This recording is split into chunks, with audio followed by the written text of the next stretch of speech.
Plug and play hazard set, hazard switch, at electronic flash relay. Palit natin sa Suzuki Skydrive 125 carb.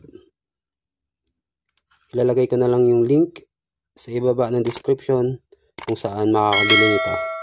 Plug and play lang po ito, no wiring needed. Let's go! So first step, tatanggalin natin yung lumang switch gamit ang kutsara.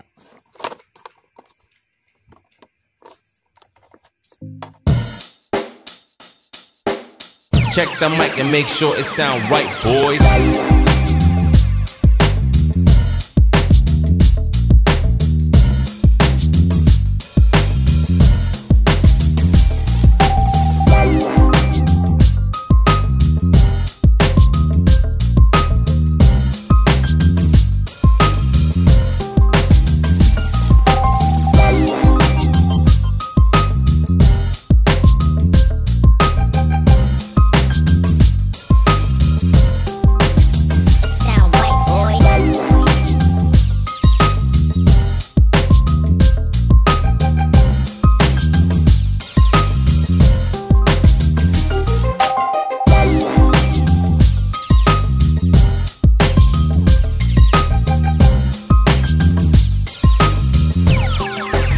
It sound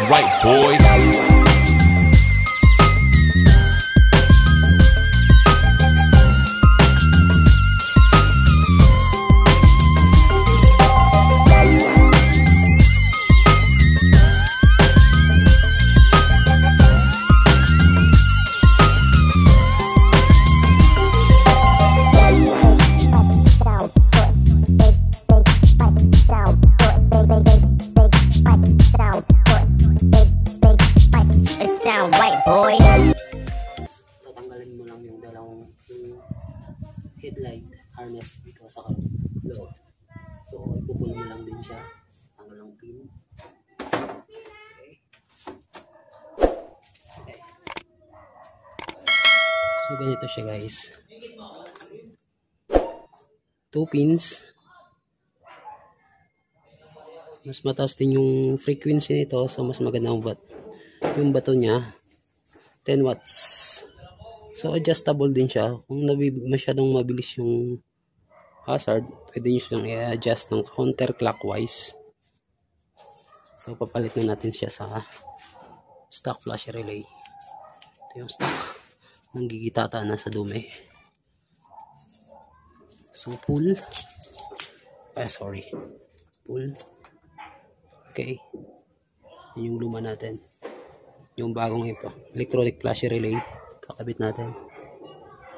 So, kabit mo lang na ganyan. Sabit mo lang sa dati niyang pinaglagyan. Okay. Diyan muna. Balikan natin ito. Yung shield sa headlight.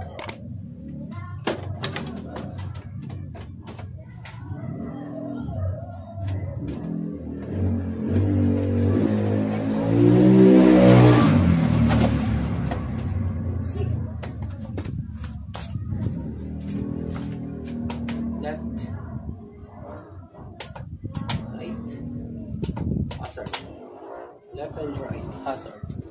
So working yung hazard natin, guys. Okay, sa likod check natin.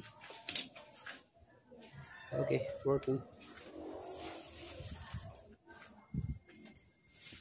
working hazard. So ganito yung operation nito, guys. Ganito yung pag-operate niyan. So kaliwa, so, normal, kakaliwa ka. Naka-left turn. So left turn. Stop mo lang siya sa gitna kung gusto mo mag-right. So stop, magra-right turn. Right turn. Okay, right turn. Stop sa gitna. Mag-hazard ka, left or right to left. Dalawang signals lang pipindutin mo. Left, right. hazard. Okay, hazard working sa ating Suzuki Skydrive carb type. So applicable din po ito sa Honda Wave, Skydrive Sport, Suzuki Borgman, Kimco Like, Suzuki Smash, at iba pa. So lahat ng naka-tripsoid yung ganitong switch, pwede ito. Basta ganito yung switch ng signal nyo. Sorry. So plug and play lang yan. So thank you for watching guys. Kung nagustuhan nyo yung video na ito, paka-like and subscribe na din. Thank you.